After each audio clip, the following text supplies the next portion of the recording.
Selamat pagi, assalamualaikum warahmatullahi wabarakatuh. Kalau kemarin kita sudah belajar untuk dites independen, maka sekarang kita belajar lawan daripada dites independen. Dimana dites independen dia masuk pada parametrik, maka lawannya dengan non parametric test. Jadi kalau data tidak normal dan tidak homogen, maka dengan non parametric test. Maka lawan dari dites independen adalah uji Mann-Whitney. Uji Mann-Whitney. Ini sebagai contoh ingin membandingkan hasil sales, hasil penjualan antara karyawan yang mendapat training dengan karyawan yang tidak mendapatkan training. Maka di sini adalah data penjualan dan di sini adalah data kelompok, baik itu yang kelompok training dan tanpa training. Sebanyak 23 responden.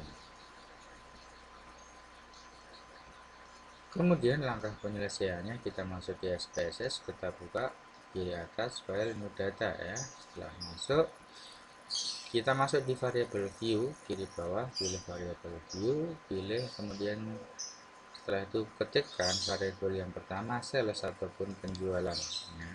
Karena di sini berupa angka, maka value-nya kosong atau tidak ada. Kemudian untuk variabel yang kedua kelompok. Nah, di sini yang membedakan dengan sales yaitu di value.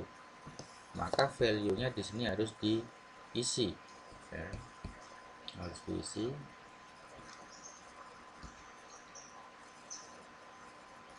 Di sini dicontohkan misalkan 1 atau kode 1 itu tanpa training, kode 2 dengan training, atau dibalik juga tidak apa-apa.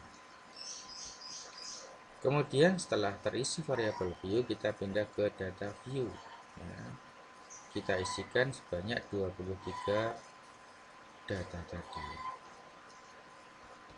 Kemudian disimpan dengan nama Mann-Whitney. Kemudian setelah kita simpan, kita lakukan analisis. Langkahnya non parametric test. Kemudian setelah non parametric test, kita pilih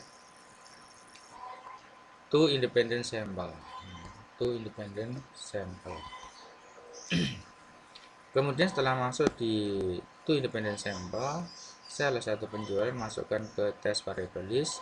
Untuk kelompok tadi training dan tanpa training kita masukkan ke grouping variabel. Maka nanti define group akan aktif dan diklik kiri. Diklik kiri, maka grup 1 diisikan angka 1, grup 2 diisikan angka 2 karena grupnya hanya 2 maksimal, paling sedikit 1.